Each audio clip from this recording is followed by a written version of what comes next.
მოგესალმებით, მე ვარ გაგა მახათაძე, მსახიობი, მოყვარული მზარეული, შეფების ლიგის კონკურსანტი. დღეს მოგიმზადებთ იმერულ წიწილას ნიორ წყალში, რომელიც ძალიან ხშირად ეშლებათ ხოლმე ჩქმერულში, მაგრამ ეს არის წიწილა ნიორ წყალში. პირველ რიგში უნდა დავამუშავო ქათამი და შევწვა. ქათამი გავასუფთავე, ეხლა უნდა დავჭრათ. ეხლა ვაყრი მარილს, დავამუშავოთ კარგად მარილში. ჩემი ქათამი მზად არის, შემიძლია უკვე შევწვა ნინჯას აეროგრილში. მოვათავსოთ ნინჯას აეროგრილში შესაწვავი წიწილი, რომელიც სხვათა შორის მინდა გითხრათ, რომ იდეალურად ეტევა და თავსდება. ჩავთოთ, ვაყენებ 25 წუთზე, 180 გრადუსზე და ვაჭერთ air fryers. Start. წავიდა. უკვე შემიძლია გადავიდე შემდეგ ეტაპზე, 25 წუთი გვაქვს დრო, ამიტომ ეხლა მოვამზადებთ ნიორ წყალს, რომელშიც შემდეგ უკვე გადმოვიტანთ შემწვარ წიწილს. ნიორ წყალისთვის პირველ რიგში მჭირდება ცხელი წყალი, წყალსაც ნინჯას მადუღარაში გავაცხელებთ, რომელიც არის ძალიან სწრაფი და შეგიძლია დააყენოს თქვენთვის სასურველ ტემპერატურაზე. პირველ რიგში დავჭყიდავ ნიორს და დავჭრი მწვანილს. ჭრი ოხრახუშ, საკმაოდ წვრილად დაჭრა არ არის საჭირო. პირიქით რაც უფრო გვხდება მწვანილი გემო მით უფრო იგრძნობა.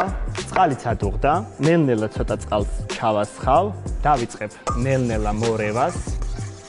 ცოტა მარილი აქაც, ცოტა დაღერღილი წიწაკა, ვამატებ ისევ წყალს, ვურევ.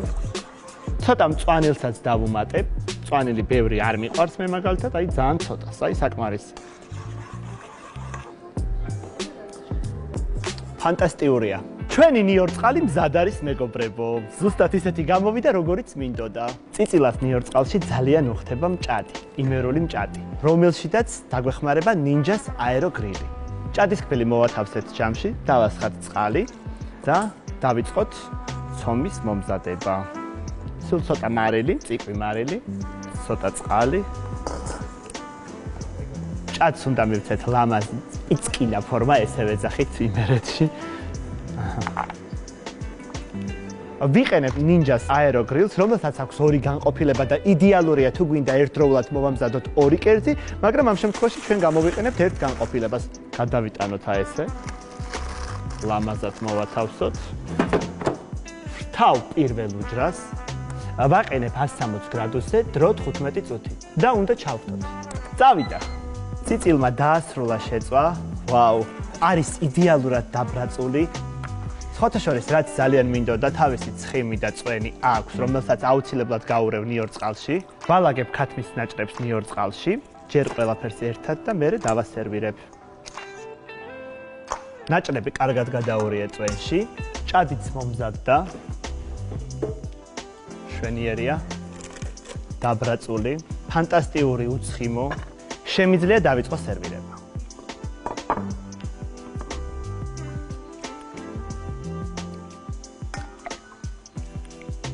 ჩემი წიწილი ნიორ წყალში მზად არის, თავის მჭადთან ერთად. მადლობა ნინჯას ტექნიკის დახმარებისთვის, გემრიელად მივიდით.